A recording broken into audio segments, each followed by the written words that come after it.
Okay, let's do problem 733, float fill. Here we're given this n by n grid of integers and SR and SC of 1. So they refer to row and column index of 1 and 1. So it's referring to this block here. This block has color the value of 1. So we can refer this to OG of 1 original color. And we have to change all the blocks that have the value of OG to color 2.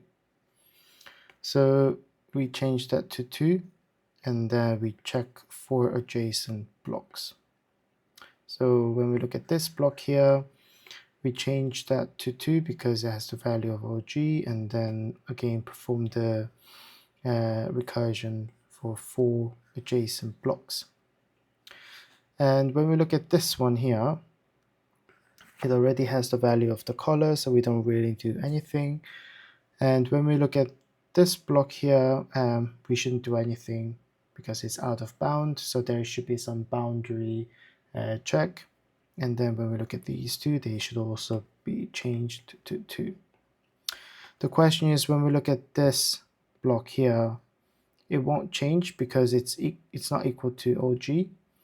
And here we don't perform recursion for adjacent blocks, because when we look at this point 3, we keep repeating this process by checking neighboring pixels of updated pixels.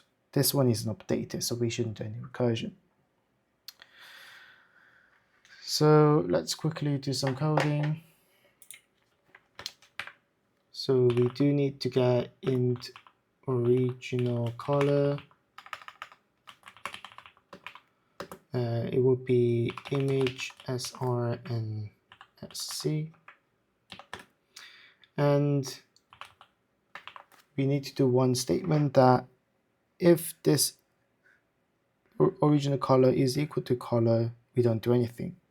The reason is, suppose this one was 2, and then this one was 2, and this one is 2.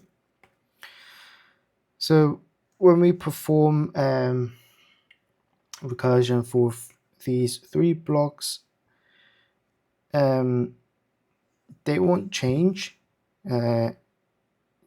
because they're not equal to OG value. So we're not going to do any recursion here, here, and here.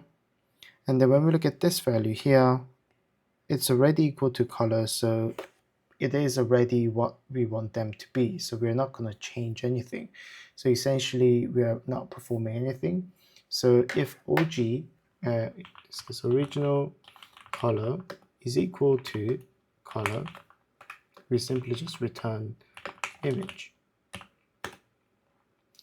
And we need to have a function that recursively checks the adjacent blocks. So it will be DFS. I'm going to call it DFS. So private, it's not going to return anything. We're just going to change the value. So void DFS. We obviously need to take in image, and then we need to check in int row, and then int column, and int original color, and int we can say new color. So what we're going to put in here is image row will be SR and SC because that's our starting point, and then original color will be just original color, and new color will be color. So first of all, let's quickly do boundary check. So if row is less than 0, or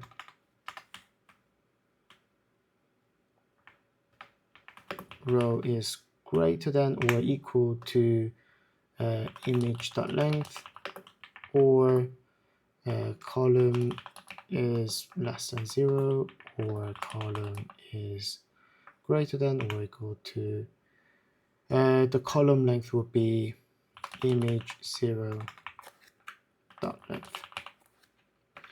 In this case, we don't do anything, so we return. And we need to check if so when we look at these two blocks, we shouldn't do anything because it's not equal to the original color. So if image row column is not equal to original color, we don't do anything, simply return.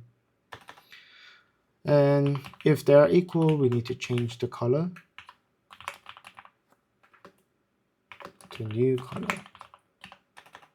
And then we need to recursively call this function to 4 adjacent blocks. So it will be DFS, DFS, DFS, and then DFS.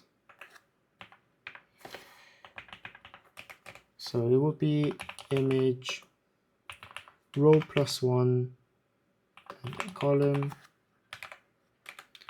image row -1 column, image row and then column +1, image row column -1, and will be original color and new color.